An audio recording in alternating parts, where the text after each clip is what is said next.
Wow. Speechless. Thank you all so much. I want to thank the Hollywood Chamber of Commerce. Getting this award, it becomes an indelible seal of approval of my journey. Thank you. This is a really emotional day for me because I look out at my children, my eldest son Michael, my daughter Sarah, who isn't here with us today but who's right here in front of me, my little boy Matthew, who's so well behaved, and my beautiful birthday girl Sabrina. That's what makes me happy. So many memories flash in front of me as I listen to everyone speak. But I think back about the days when I grew up in the Bronx and I heard so many styles, exactly, of music in my neighborhood. There you go. Yes. Let's get down, man. Let's go. The amazing sounds of doo-wop, Sinatra, incredible R&B music, which are the roots of hip-hop today. Rock was starting to emerge, and of course, salsa music was blasting out of everyone's windows. All of those sounds homogenized inside of my head and became the musical DNA that I was grown up with and lived with. But one day when I came home from school, I walked into the house and my sisters had the radio blasting. And something hit me like a lightning bolt.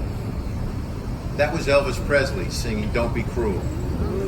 So I ran out to Cousin's record store on Fordham Road and immediately had to buy that record. I can still remember the cover. It was Elvis's greatest hits. And it had gold records all over the front cover. It was beautiful. It was all I cared about. But then there was one other voice that came right out of my neighborhood, and that was Dion. Elvis was everybody's, but Dion and the Belmonts were ours. And in the words of the great Bruce Springsteen, Dion was the bridge between Sinatra and rock and roll. So I couldn't wait to learn to play the guitar and sing. And by the age of 14, I had my own band. It was called the Exotics, and I'm sure you never heard of them. Unless you're from the Bronx. But so many great musicians around me at that time went on to become world famous. Drummers like Rick Marotta and Andy Newmark, and guitarists like David Spinoza. All my buddies growing up, learning together and experiencing all that great music together. And then I got lucky. I got a record deal and got signed to Epic Records. And I'm sure, thank God, that none of you heard that record either. But I was really fortunate enough to quickly realize that I could accomplish all of my dreams by helping others achieve theirs. So I eagerly began to work as a manager, wanting to do and learn anything and everything that I could.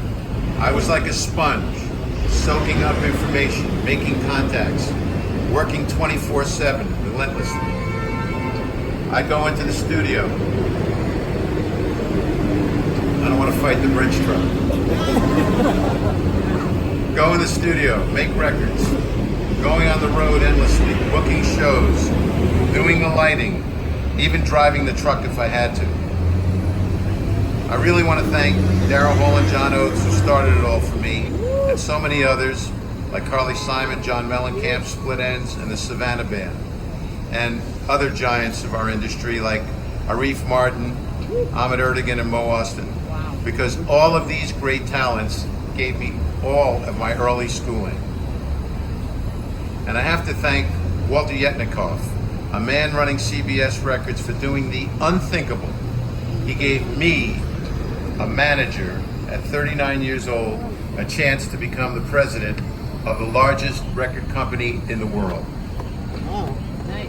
I began working with Bruce Springsteen and Barbra Streisand and Michael Jackson and Billy Joel and Bob Dylan, just to name a few. And then we went on to sign and develop such amazing global superstars like Celine Dion and Mariah and Jennifer Lopez and Ricky Martin, Shakira, Beyonce, Mark Anthony, and of course working closely with my family, the Estefans, with Gloria, and creating one of the greatest beautiful music attractions in the world. I mean, how fortunate can one person be? I'm getting this star today because of the brilliance of that talent and those stars. And I was fortunate and blessed to establish and run Sony as the #1 music empire in the height of the golden age of music. What a ride.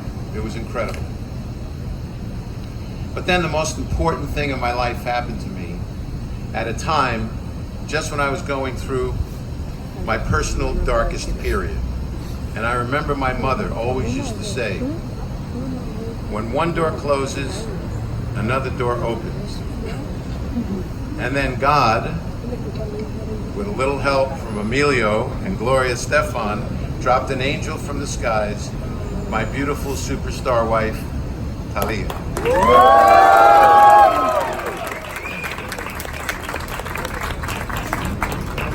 Who also received her star in 2013. I am truly beyond blessed. She's changed my life like nothing else before, with light and love every single day, and making me a much better person. And every day that we've been together, she always manages to show me a better way. I love you, baby.